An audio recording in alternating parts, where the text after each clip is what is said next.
Welcome to the Single Father Podcast. I am your host, Kendall Doniker. This podcast is dedicated for anyone out there who's dealing with mental health and fatherhood.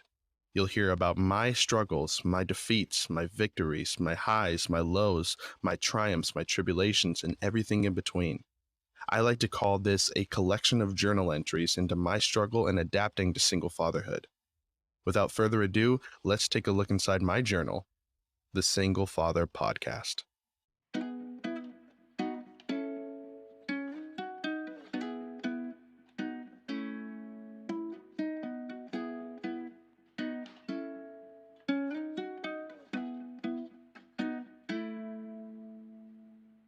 Well, hello, ladies, gentlemen, and otherwise. Thank you for listening today and being a part of my journal, because that's really what this podcast is. It's me opening my personal journal up to you guys so you guys can listen, vent, and share my experiences with me. And hopefully, maybe I help you in some experiences yourself. I want to apologize right off the bat because, as I've mentioned in early episodes, the sound quality on my end is not the best. Dr. Susan Chen's, her sound quality is amazing and phenomenal, but mine, as the first couple episodes are, I'm just working out the kinks and the tweaks and, figuring out what works and what doesn't. And so I promise you later episodes, they get absolutely phenomenal, but just bear with me for the sound quality on my end is not great, but it does get better. Just, bear with me. I'm really happy about this episode. It's really amazing because I feel like I got a really good, I feel like I really got really amazing information to use for my daughter. This episode is all about women empowerment and, maybe how I can gain some information from my daughter, who she turned 2 over the weekend, which is amazing. And, it's kind of crazy as a parent because you buy your child all these expensive things. And a little side note too. I mean, you think that you buy a lot of stuff for yourself now. Imagine when you have a child and you're just constantly thinking all the time, oh, that would be good for my daughter, or that would be good for my son, and things like that. And it's kind of overwhelming because you remember I went grocery shopping the other day and I bought a whole bunch of stuff for my daughter, and I, for the most part, forgot to buy myself food, which is kind of ridiculous. But anyways, she turned 2 and it was really exciting. We had a little get together with my family and, nothing crazy because COVID, but, some of my close family was there, and it was really amazing just seeing her have an amazing time. And she loved all of her gifts. And if I must say, I think Dad for the win, because I got her this baby stroller and this little baby doll as well, and she really liked it. And I'm really excited because she's growing. She's saying, or she's speaking in full sentences. And, everyone knows that I just thoroughly enjoy being a dad. It's like my favorite thing in the world is just being a dad to that little girl. It's amazing. It really is. The way she smiles and the way she says my name, I just can't think of anything more joyous in my life. But to my point, it is a little bit difficult because you'll buy her all this stuff and sometimes she doesn't even pay attention to it. And, sometimes I just don't know what I'm doing, People say, well, when I have my second child, then I knew what I was doing. But do I want a second child? It's kind of hard being a single dad. I'm not going to lie. Co-parenting's not great either. I mean, it's great because her mother and I are good friends, but I think you know what I mean. Anyways, again, this episode it hits home for me because not only do I speak to the most amazing, strong,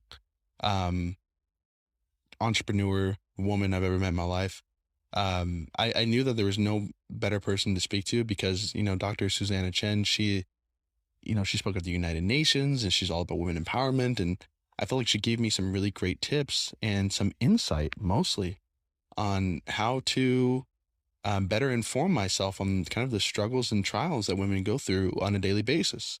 Sometimes, especially as a man, you don't really think about a lot of that stuff.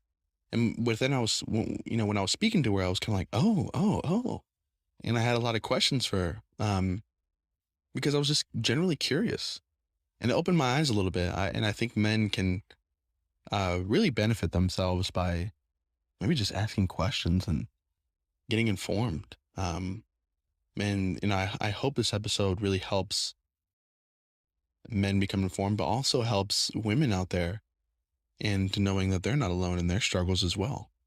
Um, there's a lot of people out there that really just think they're alone in dealing with some of these things that they're going through. And one of my main focuses on doing this podcast is to make people know that they're not alone.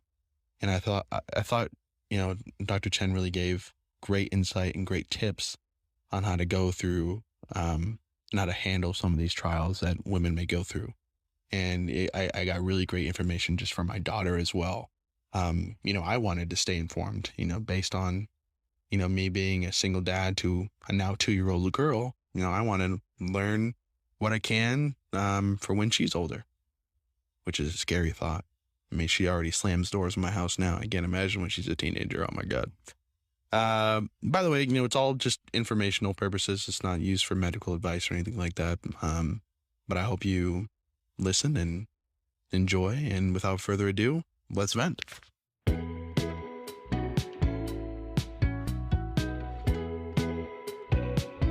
Hello, doctor. How are you? I'm good. How are you? I'm really wonderful. Thank you for being a part of today's episode with me. This is wonderful to have you. Well, thank you so much for having me. Of course.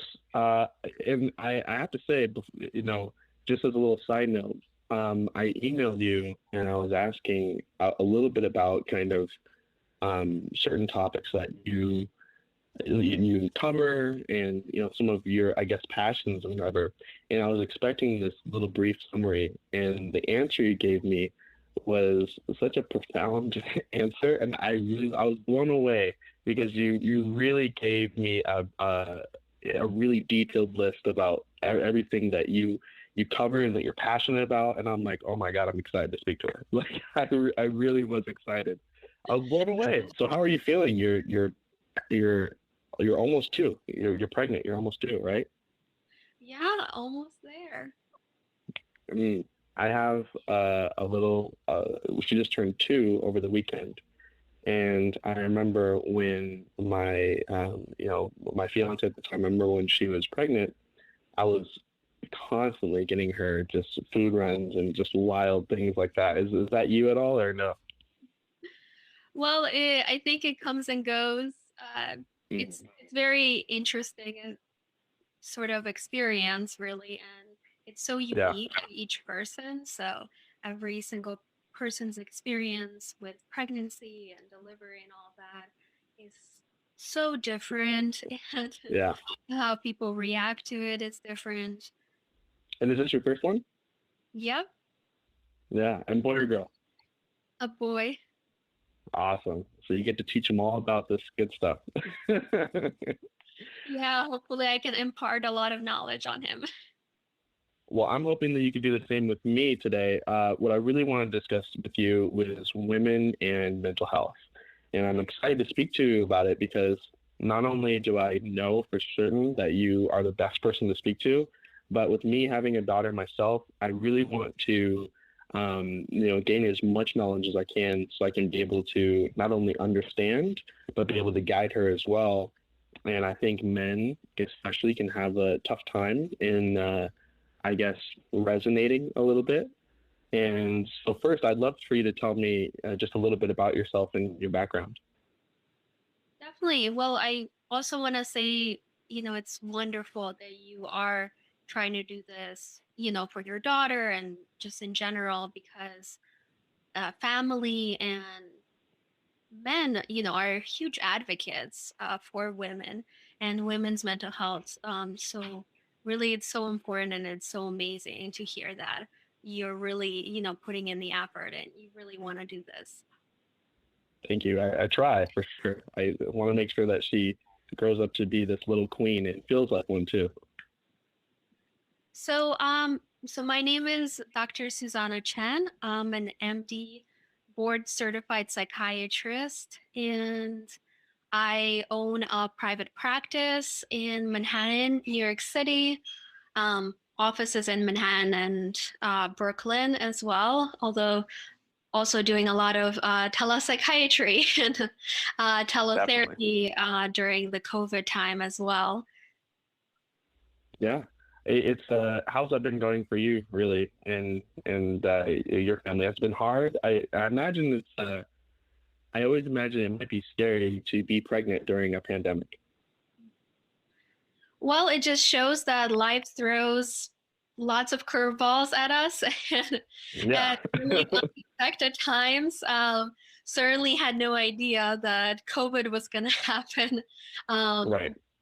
got pregnant, so it just shows you never know, and it's how we Right. really deal with the situations that come to us. Because Yeah. it's in a way we're all adjusting to something very unprecedented and something very different, but we're all in it together, really. Definitely. Yeah, absolutely. It's definitely it tests your mental health a little bit. And one of the things that I was really impressed by you is kind of how you own your own practice and you seem like this kind of like self-made woman, which is really impressive. And I definitely idolize that. And I think one of the things that you wrote me is people have this idea about maybe a psychiatrist is just this old white man, right? And why is it so important to you to kind of, break that stigma and, really how did you get involved in this type of work specifically? Yes, I think, as I mentioned in the email, a lot of people sort of have this idea, and it makes sense, right? Because when we go to school, we learn about Freud, and a lot of people who are exactly sort of these old white male psychiatrists, and we learn about the previous treatment and thoughts about when they called women hysterical and all these different ideas that they had and theories. And so it's understandable that a lot of people may be reserved and concerned about that when thinking about trying to find support around their mental health and trying to see if they Yeah. to get treatment. And it can come from really our history in terms of psychiatry in general, but also depending if the person is coming from a different country as well, then there's also a history of psychiatry being used really in negative ways. And there were certainly a lot of mistakes made in history, and this idea of coming to then a psychiatrist, especially when we think of the stereotypical psychiatrist, it's understandable that people would be afraid and worried and not so comfortable. So it is important for me to show that there's increasing diversity, thankfully, slowly, but thankfully we're getting Yeah. there. There's definitely increasing diversity in the mental health field, in psychiatry, and overall in mental health professionals. There's also people, from different backgrounds and female psychiatrists, people Right. who may be more comfortable with when you're looking for mental health treatment, especially when it's something specific to you being as a woman, in Yeah. society. And you're wondering, are they going to understand me and are they going to empathize with me? Definitely. I think that's so important. To be honest, I think I resonate in the therapy world with women more because I feel more. I don't know. I feel more comfortable. To be honest, I feel like they're nicer to me. They don't judge me as hard. But I really wanted to ask you. I know you also mentioned since we're on the topic of pregnancy, you said there's not a lot of research involving mental health with women, and especially pregnant women. Could you elaborate a little bit on that? Yeah, so even just in general, in terms of the medical field, we're doing a disservice to women because we don't have enough research. And part of it is logistics. The people doing research studies don't want to take a chance on, enrolling women who might be of fertile age, who might get pregnant, or women who are already pregnant. They're worried about just the legal part of it. And so usually, unfortunately, a lot of our research is based on middle-aged white males.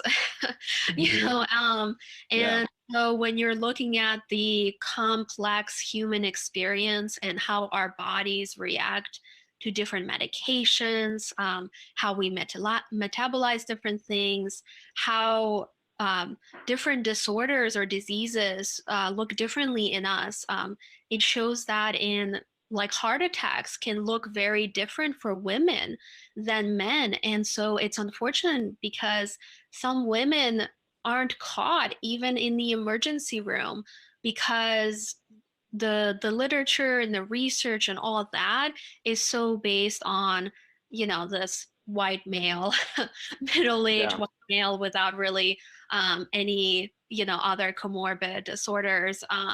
So it's the research is again slowly getting there, but we're still a long way away from really knowing, what are the best medications and how they react with each person's body, you know, um, in a more diverse way. And that's why I talk a lot to my patients about, knowing yourself and knowing your own body and knowing that people react very much differently and not sort of having this one size fits all view that you should react this way or this dosage should do this. It's Hmm. more of a collaborative thing where I want to listen to the person who's experiencing it because they're going to know better than even some of the research that is out there. Yeah, definitely. That's a really interesting point of view. I was speaking to someone recently about you kind of like with the whole the riots and everything that's happening right now and the Black Lives Matter movement. I was speaking to them about the potential of kind of your environment. So, for instance, sometimes my environment and what I've seen on TV can show maybe African Americans as sometimes as criminals or things like that, and sometimes when you look at that long enough, you tend to almost believe it or take it in, and it weighs on your self conscious a little bit.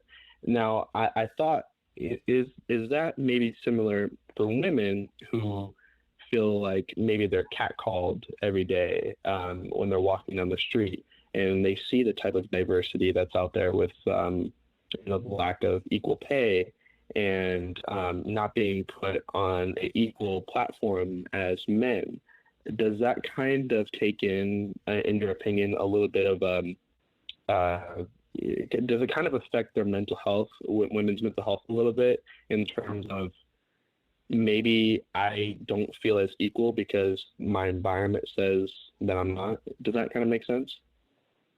Yeah, definitely. I think environment plays a huge role. And I think I mentioned to you, we want to not only look at the biological and the psychological parts, but really the social parts. Hmm.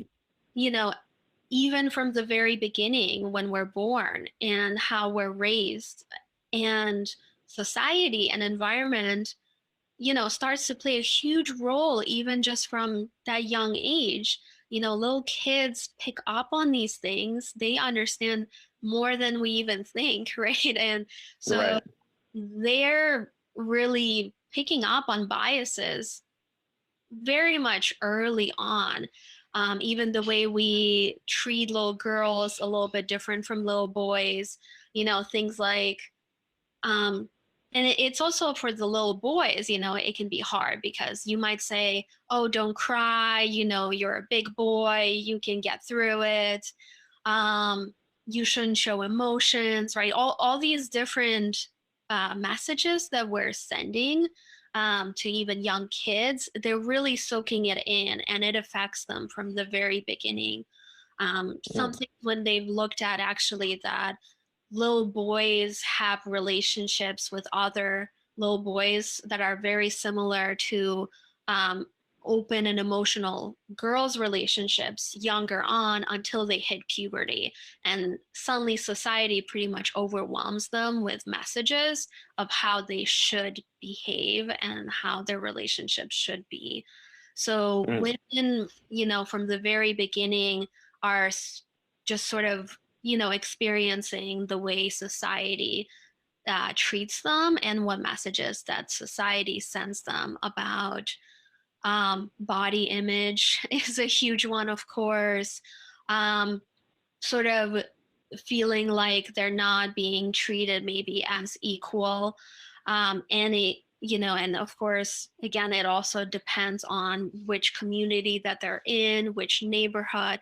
I mean, all these factors are so important and affect women's mental health a lot. right.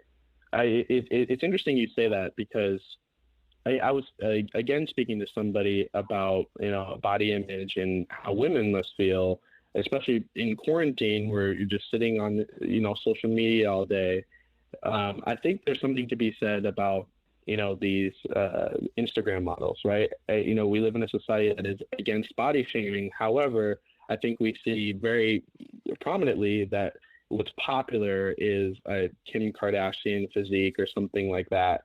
And can that be kind of damaging to someone who maybe doesn't have the, I guess, quote unquote popularity based on, their body image, or what does it do? What does it do to kind of maybe younger women, especially, who are looking at that and, I mean, looking at such an unrealistic point of view, I guess, if that makes sense.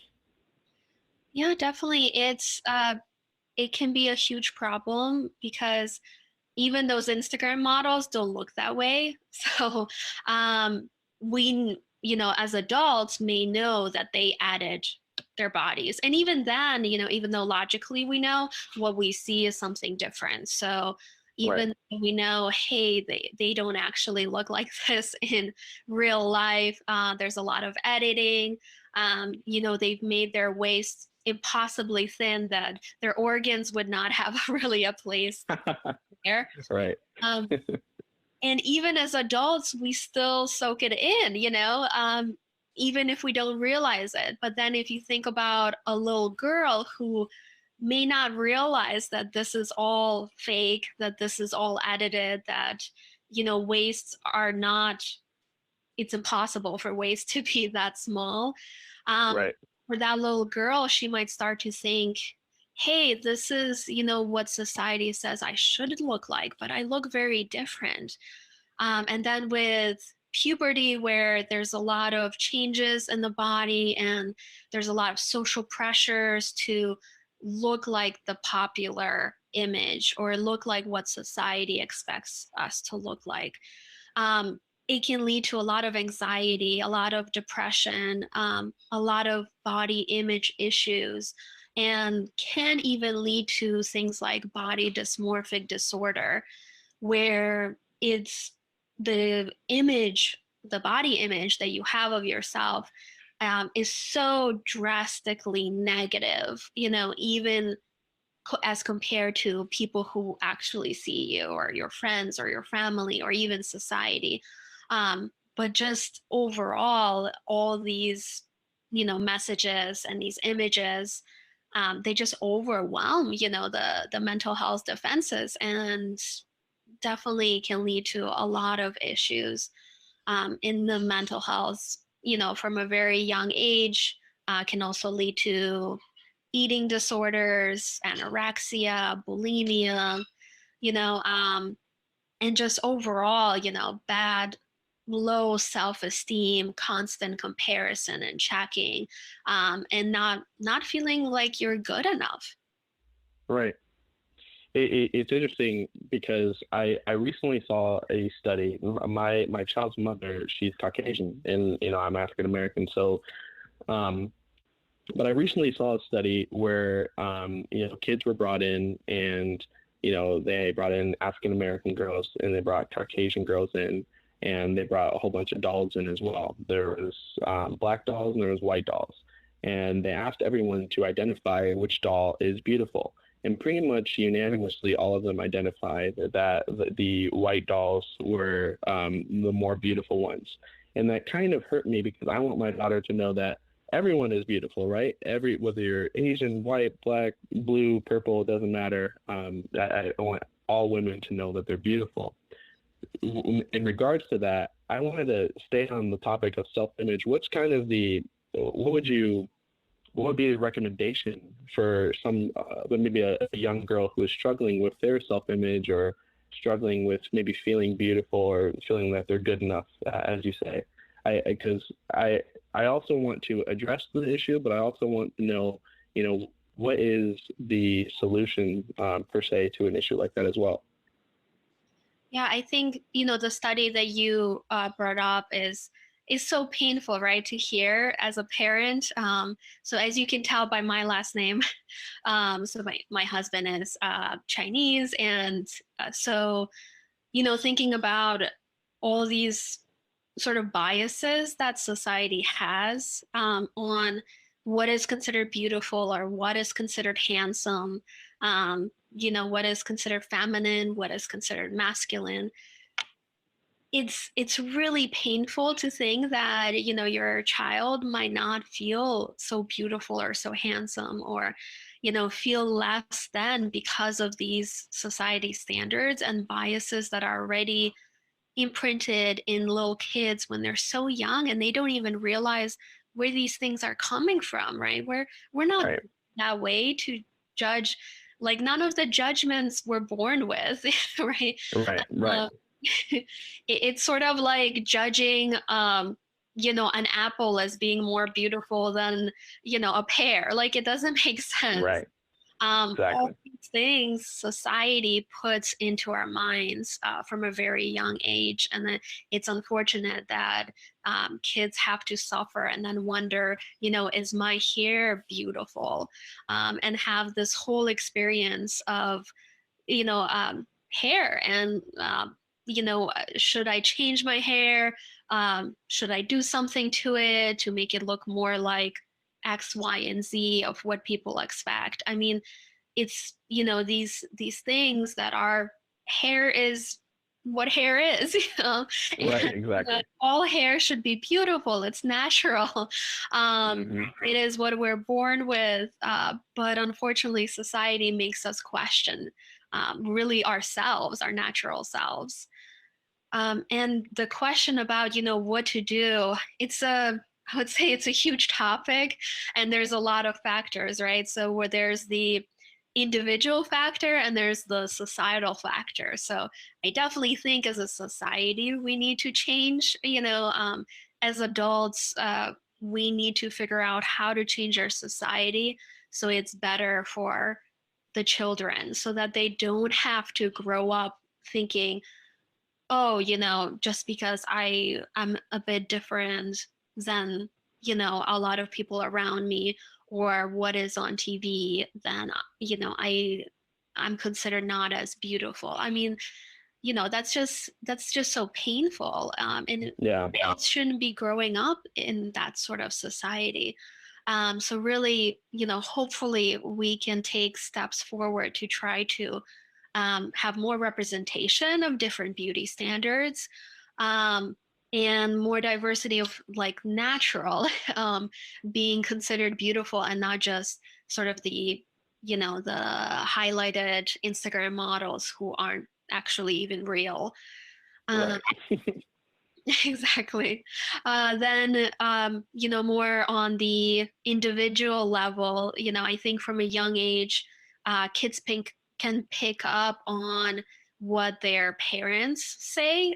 So their parents may be the first exposure. So if the parent has issues with their body image, especially, the daughter watching her mom. So if her mom is sort of checking and thinking, hey, I'm not beautiful because of this, then the daughter can pick those things up. Or if the mom is like, oh, I should lose weight, even if the mom is, normal weight, then again, the daughter can pick that up. Of course, the dad, right? If the dad makes, a comment, even if they don't mean it, and say something about, their weight or anything like that, or hey, maybe you should do this or that, then the child can pick up on that as well. So really making a point for the parents to instill healthy body image, and remembering that, you look beautiful in the way you are and in the natural state that you are. And if you're healthy, that your body is taking you to school, taking you into the playground to be able to do all these fun things. That's what the body is supposed to do, not have a waist that doesn't fit organs. Right. And Exactly. so instilling these, positive thoughts of this like self-compassion towards your body and positive self-image, it really starts from a very young age. And then, of course, if the kids start to question it, again, supporting them through this, talking about, what are you experiencing on social media or on TV? Let's talk about how those things are unrealistic, and teaching them things that we know, right? That, hey, this Instagram model is not real because she's actually using all kinds of editing apps. Waists don't look like this. um, and doing a lot of education, and of course, if needed, even taking them, to have therapy or anything like that, so that they have a place to discuss these things and really work on self-compassion and good body image from a young age. Definitely. Absolutely. I 100% agree. And moving on to a little bit of an older age, I feel like when you're a young child, you kind of develop your environment. You're a little bit who you are, right? But when you go to college, that can be like a completely different playground. For instance, maybe you're not around your parents anymore. Maybe you're exposed to a lot of different things, and there's a lot of aspects in college that I find scary for my daughter. There's, sexual assault is more higher in women when you get to college, and things like that. And what are some of the kind of the mental health concerns for someone who is like a woman who's a teenager or going to college in exploring themselves? Is there kind of a definitive, I guess, growth that women go through during that time? Well, there's a lot of different adjustments. It's a huge step. So you're navigating school that is usually more rigorous than was high school. So then you're navigating this newfound adulthood, while also a lot of times, at least currently in our society, relying on parents, at least somewhat, so then you're trying to navigate, how do I stay close to my family but also be independent? And how do I, listen to families' input, but also make my own way? Um, then you're also trying to continue building up your identity. So, who are going to be my friends that I make in college? Which major am I going to choose? There's a lot of pressure around those things, academics, like, I'm choosing what I'm going to do for the rest of my life. And that sounds scary, right? So Yeah. that's a huge pressure really on people to try to figure all that out during the college years. And the environment is so different, so of course people are trying to explore, and they may be exploring different things, and then there are also several parts where, women, young women can be at risk. And it's very scary. It's scary for parents and scary for our young women because it's so unfortunate that there is that risk of sexual assault, which can happen before college, but definitely with, we hear like the frat parties or things like that, or just even in general, right? It can happen anytime, anywhere. And so there are those risks. And then what happens afterwards, once that occurs? Another big part is, unfortunately, the initial reactions of other people can, in a way, I think, determine whether the woman will then suffer from PTSD or post traumatic stress disorder, and how she might recover or not recover from what happens. So, I've heard and seen different reactions where, unfortunately, in our society, sometimes this, first reaction is, what did you do? What did you wear? Or, why did you go to this party? Or why did you drink? It's unfortunate because society really should be saying that no, the perpetrator is the one at fault at all times. There is no excuse for sexually assaulting someone. Um, Right. we don't go to someone who says, hey, this person stole my car, and ask them, well, why did you have a nice car? or why did you park by a corner that didn't have a lot of lights? We don't Mhm. start blaming the victim right away. Um, Pretty much for any other crime. But unfortunately, in terms of sexual assault, there's such a huge bias in our society that, a lot of people, even well meaning parents, will, think, oh, well, I told you not to go out to parties, but that's unfortunately just putting in guilt into women and making them feel like it was their fault when it's never their fault, right? No matter what they wear, where they've been, right? What they were drinking or doing. Um, just as someone is not at fault when someone attacks them or tries to kill them or tries to steal their car, right? There should be no excuse. The perpetrator is always the one that should be at fault. Mm. We shouldn't be putting in the guilt into women. And then I see also, so women who report to the school, the colleges sometimes are also, victim blaming, and make them feel bad and put in the guilt.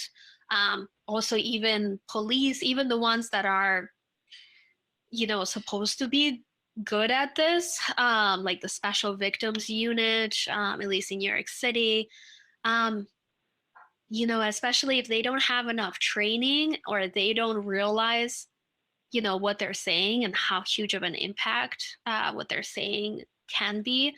Um, Sometimes they say all these wrong things, and unfortunately, then the young woman internalizes that and internalizes this guilt, which can develop in post traumatic stress disorder, which can have huge impact on the rest of her life. Mm.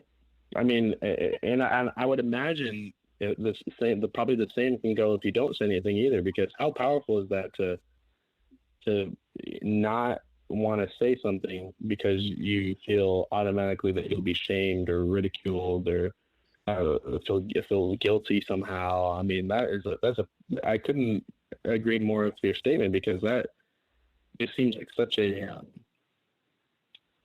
wrong thing for women to feel in that situation. Just to feel like if I say something, this is going to be the worst thing for me. Because I mean, that's awful. That's really awful. Right. You bring up a good point, is that some women might not say anything because of all these reasons. And, sometimes they might come forward later on And then, of course, like the police is like, why did you wait so long? Well, no wonder she waited so long, or she was scared to say anything when, again, we know from a very young age what the biases are in our society, and we actually, know sort of what's up. So it's Yeah. unfortunate that young women can be scared away from reporting these things, because the reality is that sometimes the responses are terrible, and Mm, sometimes the women are completely dismissed, and, even worse, made to feel like, it was their fault. mm. How is it possible to be also a victim of your own relationship? So is it possible to be sexually assaulted within your own relationship? Yes, definitely. So I presented on intimate partner violence at the United Nations. I saw that. Uh, and so it's also, a passionate subject. Um, so we should always have an ability to consent or not to consent when it comes to our own bodies. Mm, And that involves, the relationships as well. It doesn't matter if you're dating, it doesn't matter if it's your family member, it doesn't matter if you're married, it doesn't matter if you're married with kids. You should always be able to consent or not to consent. Your body, and it's your choice whether to give consent to the sexual experience. And so some women are sexually assaulted in relationships, and usually the partner is also, doing some sort of domestic violence or intimate partner violence, where they're also physically aggressive in other ways as well. But right. definitely, rape is rape, even Yeah. if it is within the context of a marriage. And end of story, right? I mean, that's really definitive. I had someone tell me, and this is interesting, and I want to bring it up to you. I had someone kind of tell me that the narrative of now, even if you're in a relationship or you go on a first date, and the girl says, "Nah, I don't really want to have sex right now. I'm not feeling it or whatever," and the guy keeps on saying, come on, and doing the touching and trying to do some foreplay, but it's unwarranted, and come on, and come on, and then the woman kind of finally gives in. That to me, I mean, the way she described it was so eye-opening and mind-blowing, because that to me seems like almost a form of assault, because I'm continuously pressuring you into something that you really don't want to do. And guys may think it's kind of like maybe a flirty kind of sexual thing to do, but the continuously come on, and after someone says no, that seems to me pretty wrong as well. Would you agree? Yeah, I mean, you can imagine if it's something, for example, that you don't want to do, and you're being constantly pressured and pressured and pressured, and then um, you may feel this pressure. Oh, hey, they're on a date with me, or they're my boyfriend. So then there's the, society saying like, what you should or shouldn't do, or what's okay and what's not okay. And then society is telling men, again, it's, society is putting in a lot of pressures into men as well that aren't, something that's good for men either, right? Because then society is like, oh, if, you're a masculine man, that's how you play the game. You should, just keep pushing until, you get to what you want to get to. And Mm-hmm. that's a narrative from society on young boys, right? And so they're learning this, and then that they're doing this, and the girl can just, I mean, it's so uncomfortable when someone, keeps pressuring you to do something, um, something intimate, or something very important, and it's constant pressure. And what she might feel afterwards, right? What is she going to think of herself, and of that experience? And it can definitely be traumatizing. Yeah. I would love to. I'd love for you to, teach me in a way too, because it's so interesting that you say that, because um, I find it maybe really uncomfortable for a woman to be almost treated like I mean, really treated like an object. So, and I say that in the context of, I to be honest, I didn't really have my dad to kind of teach me about the ways of, women and in college and things like that. So when I got to college, my um, quote unquote thinking of how college was so um, man like, because in college it was so like you watch movies and things, it's so sexualized. So I'm here to have sex, and I'm here to go to parties, and we're hooking up with each other. I'm on Tinder every day, and that's how it is. And so, and I bring that up because you brought up a good point, because it's not that I feel necessarily like that's how it is, especially being older now. I know, but as a man, I think there's a lot of things out there that tells you like it's about sex, sex, sex, and but then you don't think about, well, that's really disrespectful as well.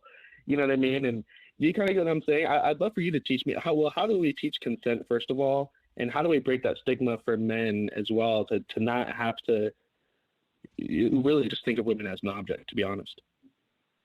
Yeah, I think, that's why I talk a lot about how our society affects little boys and men.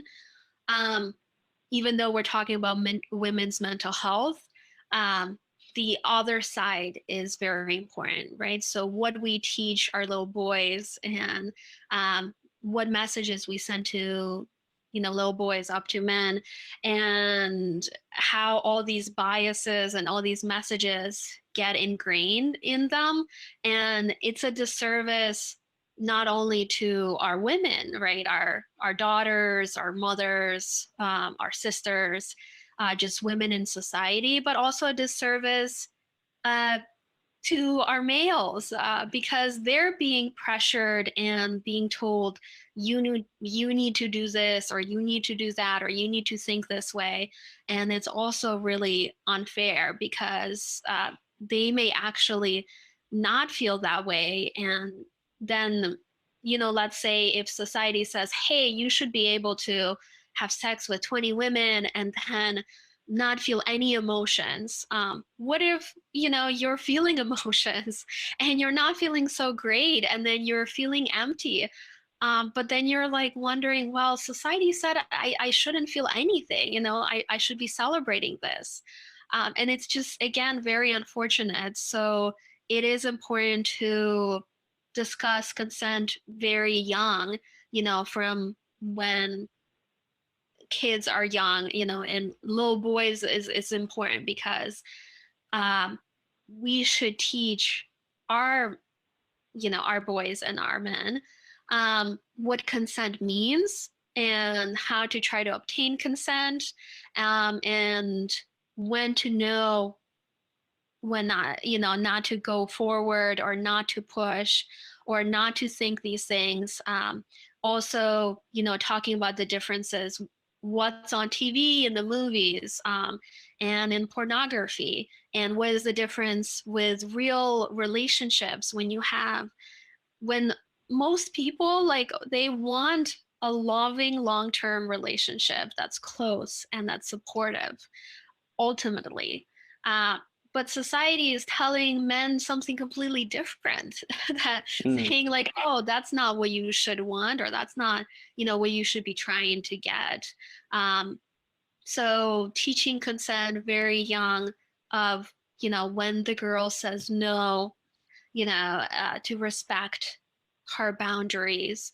That although in movies they might show, hey, the guy is pushing, pushing, pushing, or, the guy is doing this, that's not something that would lead to a good relationship. mm.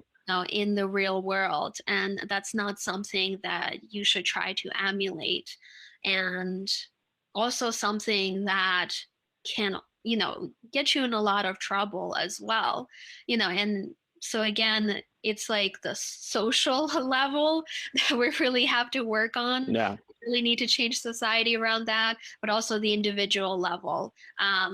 We need to prevent boys from becoming perpetrators. And again, they're not born that way. Right. Like society just puts so much bias, so many messages, um, says that, oh, you should see the girl or the woman as just an object. It's a narrative that comes with growing up and being in this society.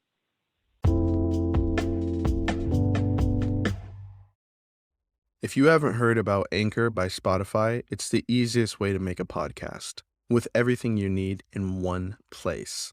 Let me explain. Anchor has the tools to allow you to record and edit your podcast right from your phone or computer. When hosting on Anchor, you can distribute your podcast on listening platforms like Spotify, Apple Podcasts, and more. It's everything you need in one place. And best of all, Anchor is totally free. Download the Anchor app or go to anchor.fm to get started. Yeah, definitely. And you brought up something, and I'm trying to think of how to phrase it, but I think you can pick up on it. You mentioned pornography. I read somewhere that some pornography can be damaging into maybe men's thoughts of women as well, because some of it can be kind of degrading in a sense. And did you kind of get what I mean? Is that something that plays a part into maybe being unequal on a playground with men or as well with women? You kind of get what I'm asking? Yeah, I think it can definitely affect, especially if you think about, what age do boys start watching pornography, right? So again, as you're developing and you don't know yet how the world works, you haven't discovered yourself. So a lot of images or narratives at a very young age um, are sort of shaping you in different ways, in ways that you might not even be conscious of, right? So Mhm. little boys, they're watching pornography and then they're seeing like, oh, hey, in this porno, which a lot of pornos, not all of them, but a lot of them will have, you know, very sort of degrading images or, pretty much like if it was real, it would be sort of physically abusive, right? So the man on the screen might, slap the woman or, if she's saying no, he might go forward, right? Like we wonder then, like, well, where are boys then getting this idea? Well, where Right. do you think, right? Right. If that's all that they see, growing up at a very young age, especially when they haven't really developed, as much of this sense of right and wrong or what should be, what shouldn't be. Um, Again, they're soaking all this in and they're thinking, well, it's happening on screen and these are adults and they're doing it, Yeah. so it normalizes these things and like, oh, well, they're just talking about the woman's body. They're not, it's not like the woman is this high profile CEO Right. on Right. the image, right? Um, She's not on so LinkedIn. right. It's not like, oh, hey, it's a pornography of this woman, like, being this high powered CEO and doing all these wonderful things, Right. Um, so besides maybe the more women friendly, pornography out there, but the majority, that it can be really damaging. So again, maybe even incorporating that and for parents not to shy away from these subjects. Believe me, the kids are watching it. Definitely. So not talking about it doesn't mean that they don't know about it. um, they're watching it, and it's great to have then an adult explain the difference between, imaginary or, sort of this role play thing that these people are doing for a job, right? Right, right. Reality every day, that those things are different, just like movies. We can't say that's the reality and that's how we should act. So Mm. having the parents really explain those things is important. You have to address it because it's out there. The kids are watching it. The kids are doing it, all these things. It's better to talk about it than pretend like it's not out there and for the kids to then take it as though this is reality and this is how I should be acting. You're so right. And I think it's really important, as you mentioned. I just spoke to someone about the importance of really confronting your children about sex and having a really open dialogue with them. I think as a parent, especially as a father towards a daughter, it seems really uncomfortable. But I think it's important that you have those conversations because it can really protect them in a sense and maybe make them into a better person and recognize of some of those differences between this is a fantasy and this is reality and this is what I should do and that's just role play, as you say. So I think that is really important. One of the topics I am excited to speak to you about is the Me Too movement. So going forward on the terms of kind of consent and predatory behaviors and things like that, there's this Me Too movement out there, and I think a lot of men just believe it's just a movement to stop people from saying sexual things in the workplace, right? But I think it's more deeper than that, and I would love for you to elaborate on what it is and maybe what it means to you. Well, I think, it is a complex topic, certainly, and it can mean different things for different people. But one of the things that I do find that I've seen, at least, from my perspective and my experience, is that women are becoming more comfortable with sharing things that have happened to them, in the past, and really calling it out. And for then other women or other people then being more open to hearing those things and, supporting them through those experiences. So often before, I find that a lot of it was kept secret. And we talked about the shame, the guilt, the being scared of, confronting people or, reporting it to the police. And then I see these women who have kept the like certain secrets of their teachers acting inappropriately with them, or things that almost even happened where usually sort of like the older males, um, and even like people in power, right, the bosses, like telling them to um, come to dinner and then do this and do that. And the women have kept this secret their whole lives. And then with this sort of movement, and hearing about this movement, all of a sudden they're sharing it and they're like, this actually happened to me and it was really traumatic. And I've never said it to anyone in my whole life. And it can feel really relieved. And it can be sort of part of the recovery and um, this taking back control of being able to share it with others and it being more acceptable in society to share it with others and to not be blamed, as much automatically on that. So I think, these different movements can help push our society in the right direction. Um, I can see where, some men can feel scared or uncomfortable, and, they wonder, what is it? Is it an attack on me? Some people can feel very defensive or, they might wonder that that means that, it's an attack on men. And I think again, as I talked about, boys are so important and as girls are important. And it's sort of a process of us coming together and moving society forward together.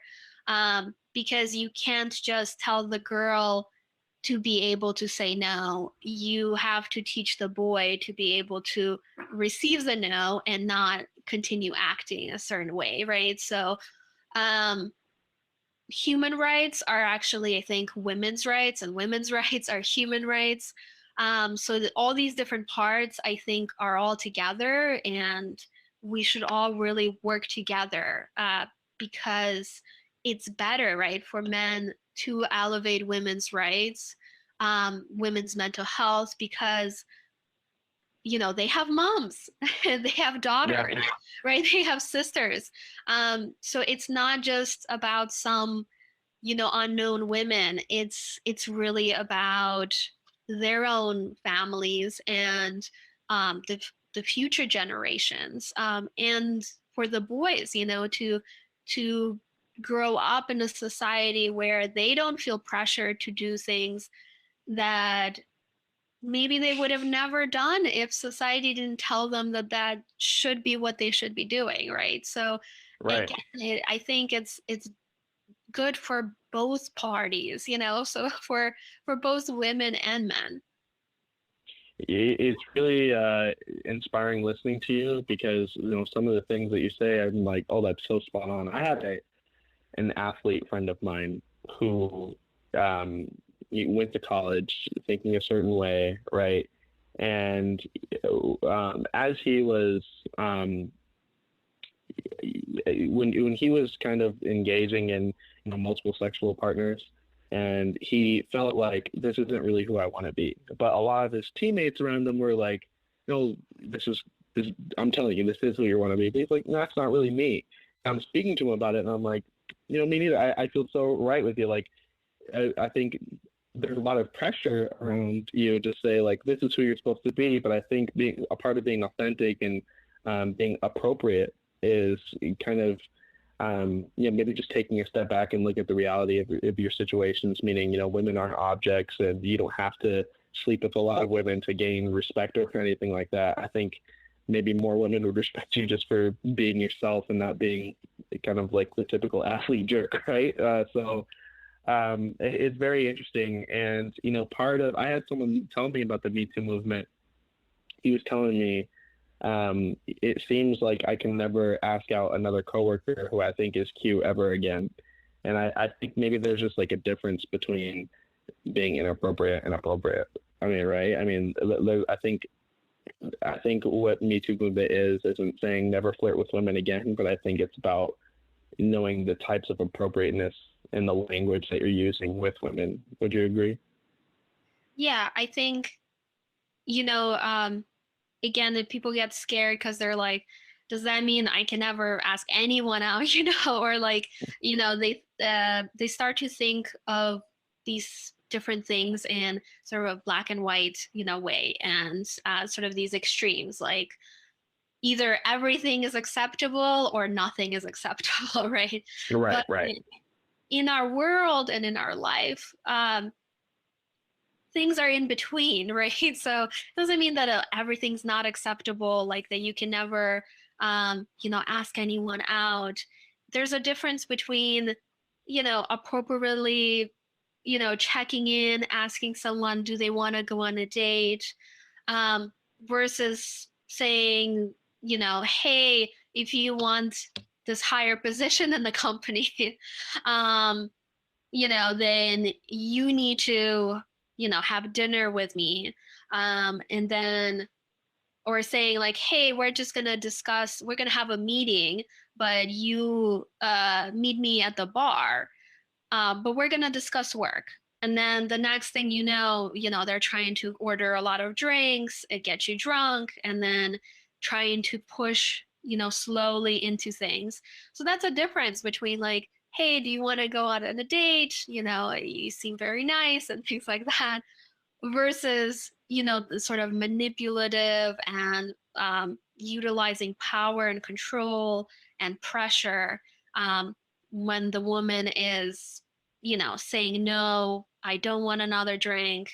I don't feel comfortable, having a meeting about work in a bar, or, I don't want to go to the hotel. So I think there's a big difference, and Yeah. in a way, a lot of us intuitively will feel and we will know that, hey, one is right and one is wrong, and there's Right. something, not right with one of the scenarios. And again, it Mm. doesn't apply to every single scenario where, um, the guy just likes the girl, and she can say yes or no. He's not manipulating her in any way. He's not using power or control in any way. She's just putting it out on the table, and she's able to then, give consent or not give consent. Mm. I completely agree. And a couple of just last bit of questions I wanted to ask you. Do you think it's somewhat like appropriate for like, is it appropriate for a woman to kind of use maybe their Instagram model looks, and do you think they have like a certain responsibility to set a good example, or do you think it's appropriate for them to kind of boost their own sexual self? Because it's interesting, because with my talks with my friends who are guys, you never know whether it's appropriate to say, like, if that's my girlfriend, I don't want you posting things like that, or maybe go ahead and do it. It's your body. So I think men get kind of confused on what's the right way to go, and I get kind of confused on maybe how women feel as well. I want to ask your opinion. Do you mean sort of in a context of a relationship, where the girlfriend is posting certain things and Yeah. well, I think in relationships, as always, there should be communication. It's Yeah. such a huge part, Um, both parties should be able to express their feelings, because whatever the feelings are, they're your feelings. That's what you're feeling, and you should be able to share those things and talk through those things. Um, so it shouldn't be dismissed on either side, right? So if the guy is saying, like, hey, I'm starting to feel uncomfortable about this picture. I respect you, your body. You're Yeah. beautiful, and I'm so happy you feel confident. But I just want to share my feelings. Like, it is making me feel a little uncomfortable because of X, Y, and Z. And I'm just wondering if we can discuss it. And then the woman should be able to express her feelings, like, hey, this makes me feel more confident, or this is my job, I'm making money off Right. of Instagram or whatever it is. And there should be a discussion where, there's communication, and where both parties can come to an understanding of both sides, and Hmm. where can they feel comfortable together. And that's why I also find, like, couples therapy can be really great, whether the people are, married or not married. But it's really talking about you're a team, and you're elevating each other, and you always want to hear out each person's point of view. Because in teamwork, it's like 50-50. Each person should be heard, and you should be able to talk through any subject, even if the subjects are very difficult. Mm. I like that.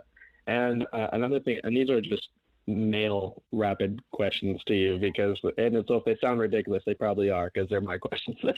uh, I wanted to ask you as well. Is it possible? Can women get, like? Does that cause anxiety a lot? Because I feel like if you're a woman and you're constantly feel like you're being treated as an object, and you have kind of all of these sexual factors around you, like, I might get assaulted, or maybe this person only wants me for sex. Maybe the only reason I'm being brought to this date, and, like, am I being expected to have sex the first night? Because can that cause anxiety for women? I imagine it does. I don't know. Definitely. So I think about, sometimes, when we live in our society, there's also a lot of chronic anxieties. So thinking about from the woman's perspective, it can really feel like this chronic anxiety, like from the moment she steps outside, right? If she's, I use New York City as an example because I live here, but you're walking along and then someone whistles and it can feel threatening, even if you're not sure, just knowing as a woman that in a way you could be vulnerable. And that's an anxiety, thought because you know what can happen. So even like small exchanges like that every day, it's this chronic stress that's like all the time, and uh, really making you feel, not as in control, and um, just having this chronic level of anxiety, constantly wondering, um, okay, is it safe to go out at this time? Should I call an Uber at this time? Oh, that guy is looking at me, you know, could that be an unsafe thing? And it might be that he's just like checking her out, and nothing Right. like that. But again, it's just being a woman in that society, um, it causes this chronic stress, that can happen. And then you're wondering, well, asking for a raise, right? Like, am I paid less because I'm a woman? Well, a lot of times they are, right? And Right. if I say something, are they gonna think that, I'm disruptive, because the bias is that women should be, nice and nurturing and shouldn't make a ruckus and shouldn't bring things up or push for things. So all these little factors, it's really exhausting, to have to Mm. think about all these little things, is the shirt like too low? Is this shirt not too low? Is the skirt too short? Is this, some things that maybe the man might not be thinking about every day, like, oh, is this, shirt the right shirt or not? They might just like the Yeah. style, not like the style.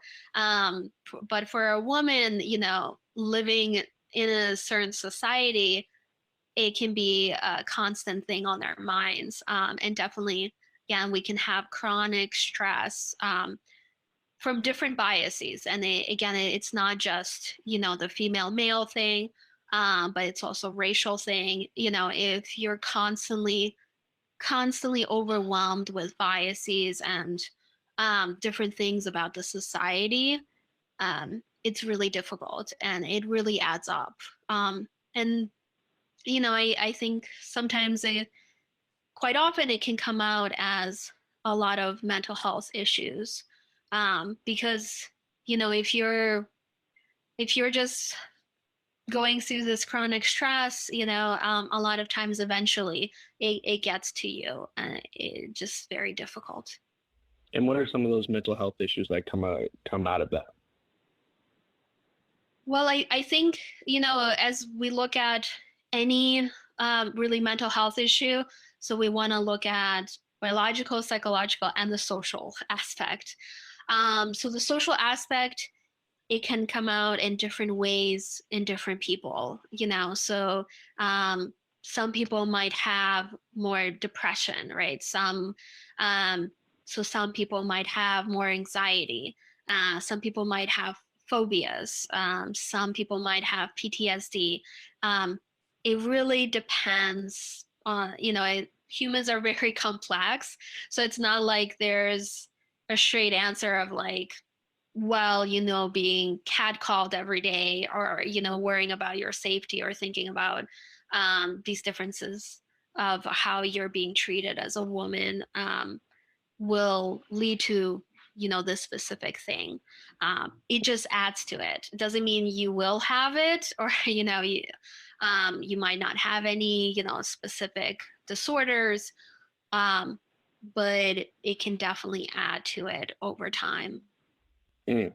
And is depression, would you say, is with women, is that a harder, is it harder to treat in women, or do women experience depression in a a different but a more major way than men, for instance. Like, because I think about this and I think, the only thing I worry about on a daily basis is with my kid in quarantine. I'm getting a little bit of a dad bod, but that's the only thing I worry about.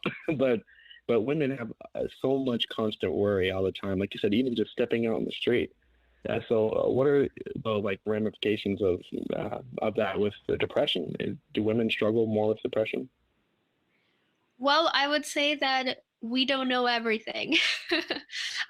So, in terms of trying to give you the most evidence-based answer, is that we probably haven't really looked at everything or haven't considered everything. Um, that also men actually have a lot of pressure as well that they might not even verbalize or, consciously think about, but again, the society pressures and putting us in certain roles. So the man might have the pressure of being the provider or Mm, making X amount of money, right? And maybe being stoic and not sharing feelings. And we can see that, men actually their life expectancy, tends to be shorter. And they might die from cardiac disease faster. hmm All these different factors can actually have a huge effect.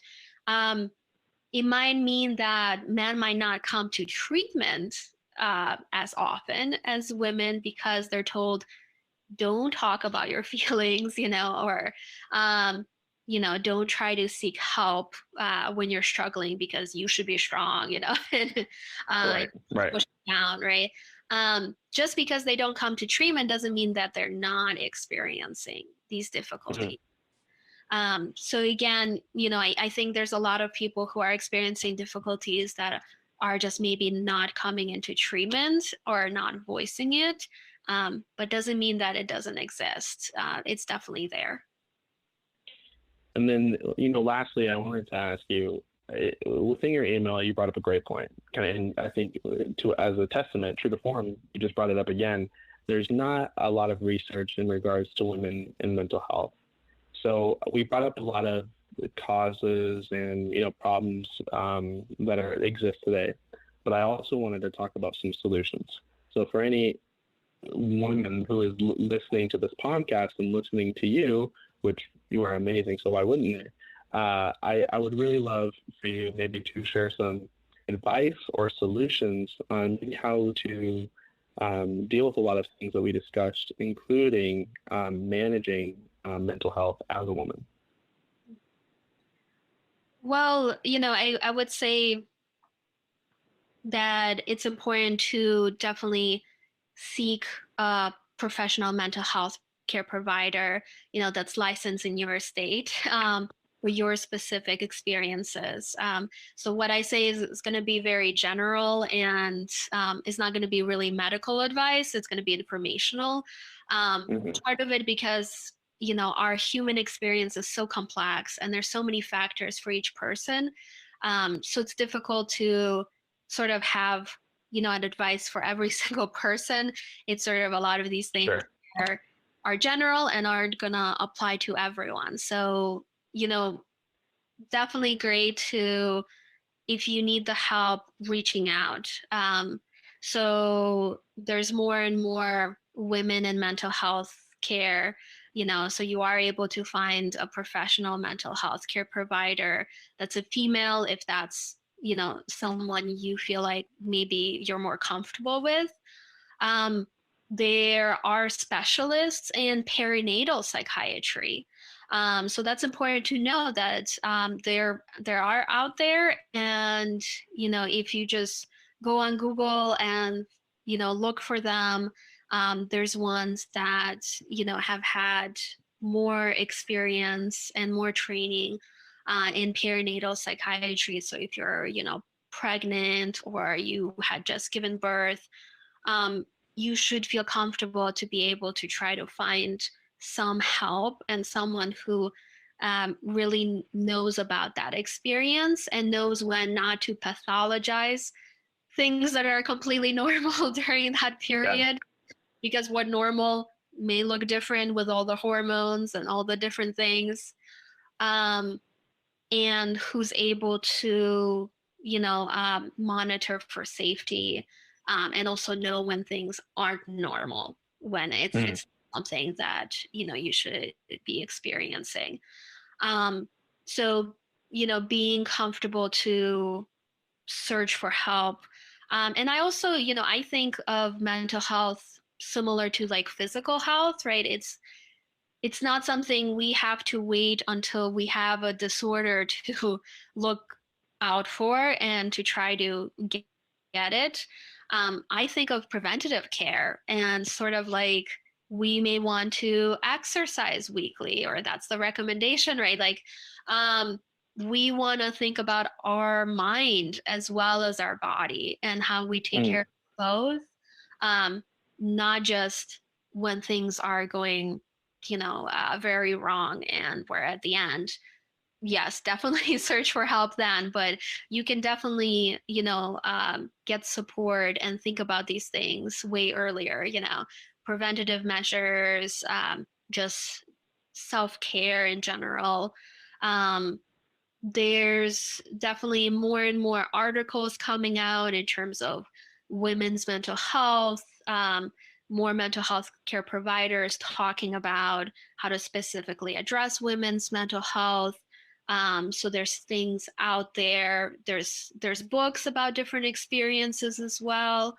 Um, so how do we address, body image? How do we think about that? And how do we realize we're not alone in different experiences when we're experiencing bias in society or Mm. different anxieties? Um, Knowing that you're not alone and that this information is out there can be sort of the first step, is really realizing you're not just on this island, you're feeling just completely alone and feeling like you can't get help. um, Knowing that there's people out there that are talking about this, so gaining that information, um, finding the right people to support you. There's also support groups, so for different stages as well. So again, that's where you can get a lot of empathy and support from other women who are experiencing similar things, whether it's young single women or Right. women who are pregnant. So support groups can be really great. So not just, the individual mental health care provider, but also just support groups in general, where you can have several people talking about similar experiences, really empathizing with you and really knowing your perspective, um, and helping you think through it, and discover what's going on, and making you feel better about it. But it's a daily thing, it's sort of thinking about it, just sort of when you're thinking about, okay, how do I get an exercise routine going? It's not Right. going to be easy. You have to start one step at a time. um, but it's a practice. It's not just a one-time thing. Right. Absolutely. Ooh, yeah, you are very inspiring. And why I do this podcast is I have become really open with my mental health. I had a little bit of a rough childhood, and I'm always thinking about how can I um, express myself, because I felt different from a lot of my peers. Meaning, a lot of times, men. I tried to speak to my friend about something the other day. I said, "Hey, listen, this and this happened to me," and he's like, "That's crazy." And that's all he said. Men don't really.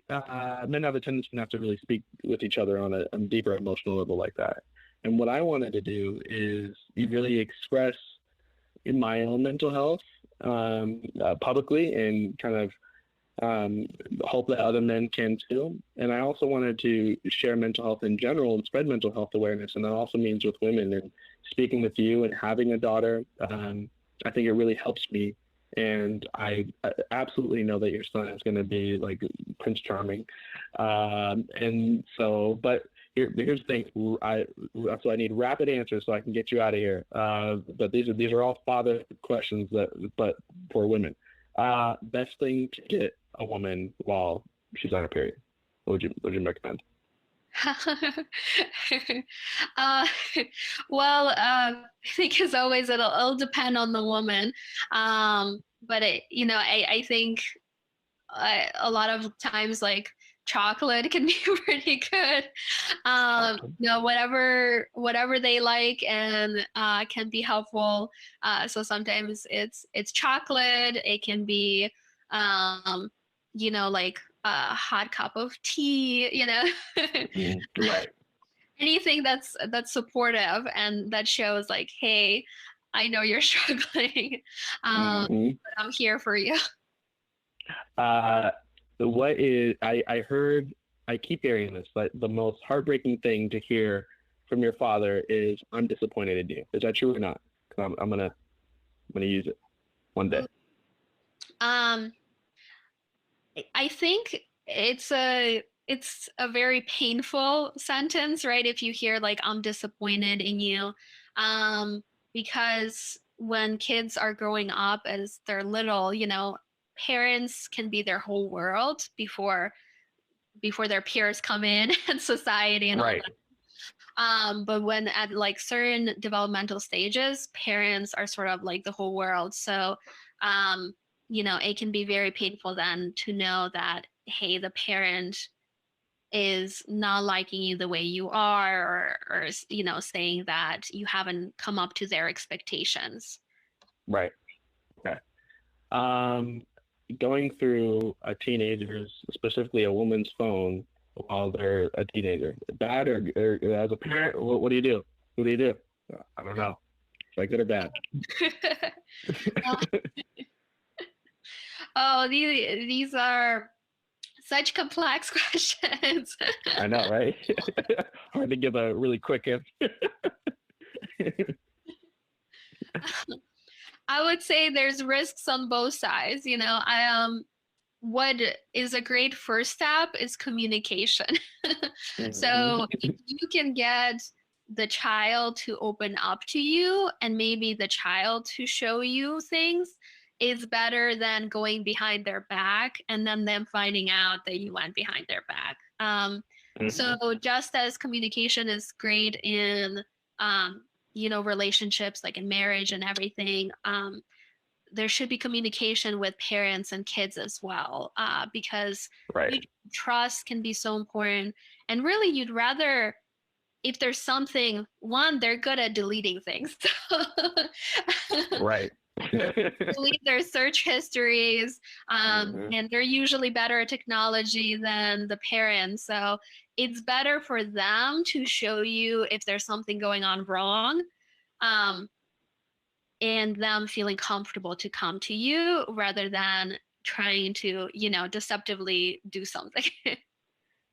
I spoke to the other psychiatrist who speaks about like sex and parenting and things like that. She said you should be comfortable enough, or your children should be comfortable enough to have sex in your home while and have your approval. For me, that gives me it almost makes my stomach hurt thinking about something like that. Your opinion? Um, for that one, from my opinion, it's a little bit more complex, because I come from a perspective of there's different cultures, and different sort of norms. And each family is its own culture, norm, situation. Um, what I think is the most important of like them feeling comfortable is them feeling comfortable to come to you and tell them if there's something wrong. Come to you, ask you questions about sex. Come to you if they want condoms or they want birth control. Come to you if they got pregnant. Come to you if someone is doing things that are inappropriate. So I wouldn't say that they have to feel completely comfortable doing things in your home, um, Right. because those can, I mean, they could be doing things, but they're not telling you, and it could be something that's wrong for them. It's more, I would say, them feeling comfortable communicating things to you where you can actually then do things to protect them, or talk to them about it.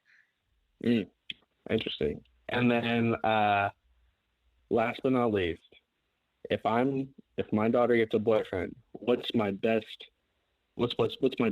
option? Do I scare the guy or am I really nice to him? What's best for my child's mental health as a woman? So I would say back to communication, talking to her about it. And hopefully your relationship is open to the point where she can talk about the positives and the negatives, and bring it up to you if something is not going so well. So it if he's a great guy or if he's not a great guy, chances are she knows more about like how he truly is than what you see on the outside. um, Okay. and so it can definitely be harder for you to judge sort of superficially. But if she's comfortable talking to you about, what's really going on, that's better, where you can give her advice, talk to her about it. Because again, when people try to do things that the teenagers don't like, then they can sort of go the opposite and do I things see. they don't want. If you're not liking the boyfriend and you scare the boyfriend away, what if she then starts to sneak around with the boyfriend, Mm, right? mm, So it's better than to have open communication, discuss maybe your concerns, like, hey, X, Y, and Z is maybe concerning, maybe not the best for you. And, instilling into her where, hopefully she can decide, hey, maybe this is actually not a great relationship for me, right. because these things are, logical things that have been brought up. Instead Mm, of her to have to sneak around and hide it, right. because then ultimately it's not great for her. I agree. Well, one more. Is it really true that the wife's dad has to pay for the wedding? Because I looked up prices. They're pretty expensive. Is that true? I don't know. I hear that's like technically what's supposed to happen. It differs in different cultures, and in different people, so I would say, No. again, there's no one size fits all. I know of cultures where the guy's parents pay for the wedding.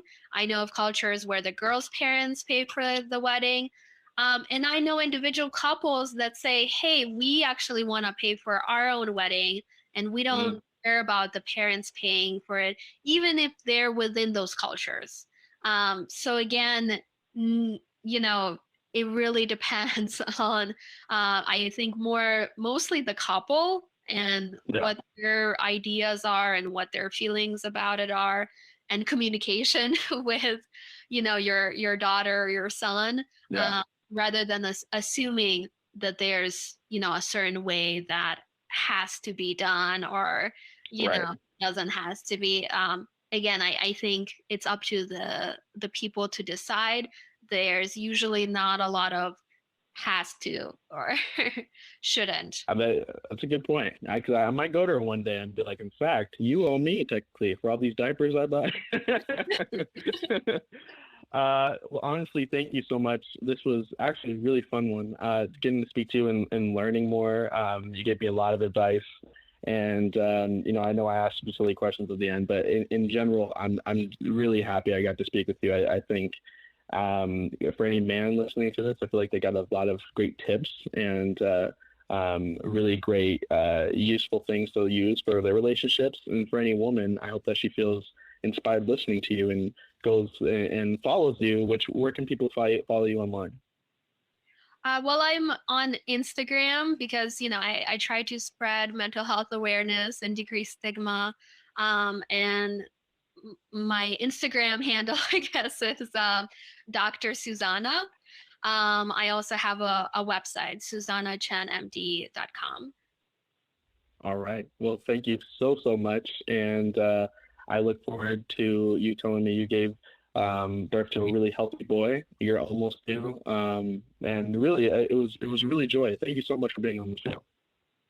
Thank you. And just to put in the like small disclaimer is that, you know, um, this is for informational purposes only. None of this, is medical advice, again, because each person is different and they should really, seek out a mental health care professional that's licensed in their state and can really help them for their individual needs, because that's what everyone deserves. It's nice to have sort of general thoughts and general education, but it's important to know that you deserve also the individual care and Mm, support for your specific needs. amen. And when my daughter's older, I'll send her your way. Thank you so much, Doctor. I really appreciate you, and I hope you stay safe with everything going on out there. And thank you for coming on and hopefully helping breaking the stigma a little bit more. Thank you so much. All right. Have a good day. You too. Bye. Bye-bye.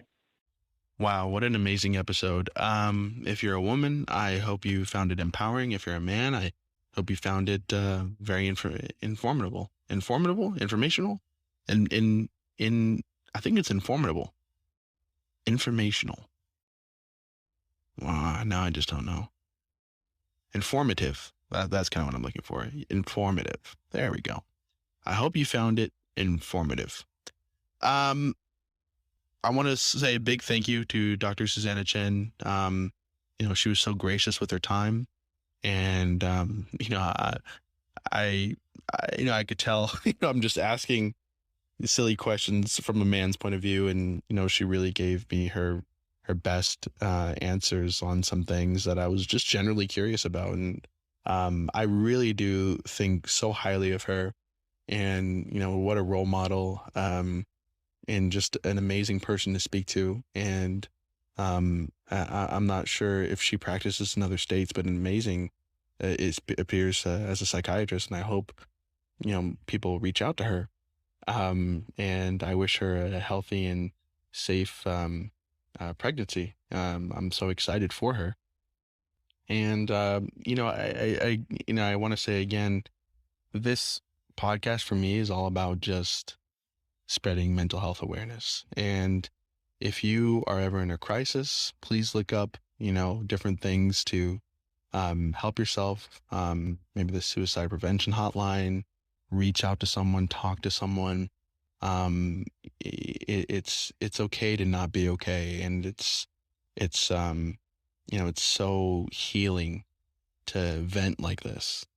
And that's what it is for me. It's healing. It's, cathartic just to speak to people and get some information and vent and talk about your feelings and just get some things off your chest.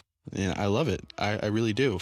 I have some great guests coming up, and under this episode there will be a link to support the podcast. If you want, a small donation would really help the podcast into growing into better quality. And we're also creating a mental health app. More details on that will be coming soon.